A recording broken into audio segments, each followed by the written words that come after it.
Alfred Jodl and Wilhelm Keitel were executed at Nuremberg because the tribunal judged them to be central, knowing participants in the planning and conduct of Nazi Germany's criminal wars and atrocities, and because the defenses available to other defendants did not plausibly apply to them. Both men stood at the apex of the German military command structure. Keitel was chief of the Oberkommando der Wehrmacht, OKW, formerly the highest-ranking officer in the armed forces, and Jodl was chief of the operations staff of the OKW, responsible for drafting, transmitting, and monitoring operational orders across theaters.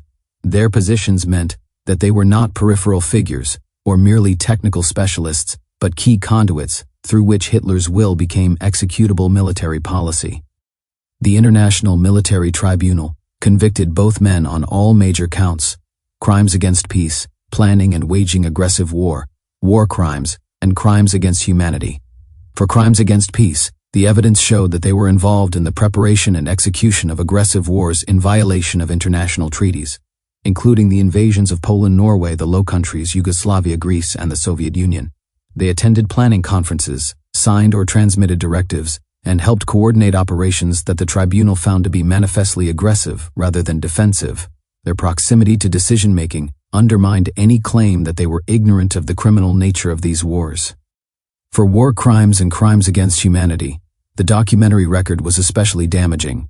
Keitel signed or authorized orders that were plainly illegal under the laws of war, such as the Commissar Order, which mandated the summary execution of Soviet political commissars, directives facilitating hostage-taking and reprisal killings in occupied territories, and measures enabling the mistreatment of prisoners of war and civilians. Jodl was deeply implicated in drafting, circulating, and enforcing these orders, and in ensuring that commanders understood and implemented them.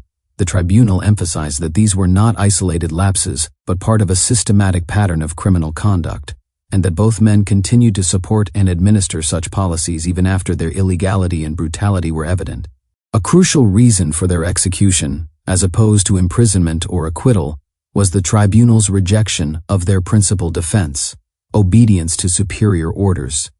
Nuremberg established that following orders could be considered in mitigation of punishment, but did not absolve responsibility where the orders were manifestly unlawful.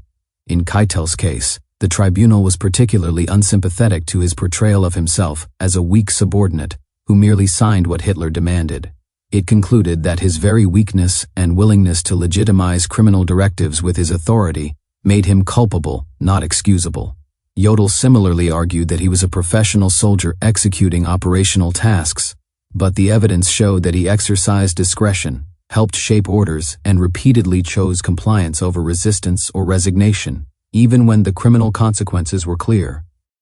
By contrast, several other defendants were released or received lesser sentences because the tribunal found that the legal threshold for conviction on the gravest charges had not been met in their cases, or because their roles were materially different. Figures such as Franz von Papen, Hjalmar Schacht, and Hans Fritzsche were acquitted because the tribunal concluded that, although they had been associated with the Nazi regime, the prosecution had not proven beyond a reasonable doubt that they had participated in the planning of aggressive war or in the execution of war crimes and crimes against humanity to the degree required for conviction. Others who were convicted but not executed, such as Albert Speer or Karl Donitz, were found to have significant culpability but also mitigating factors, including narrower spheres of authority, later or more limited involvement in certain crimes, or evidence that reduced their responsibility relative to those at the very top of the command chain.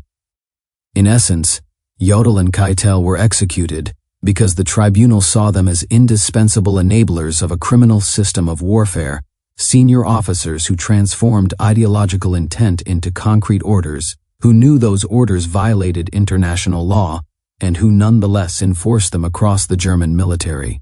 The men who were released were not judged innocent in a moral sense, so much as not proven guilty under the specific legal standards applied at Nuremberg, or insufficiently central to the commission of the core international crimes that the tribunal was created to punish.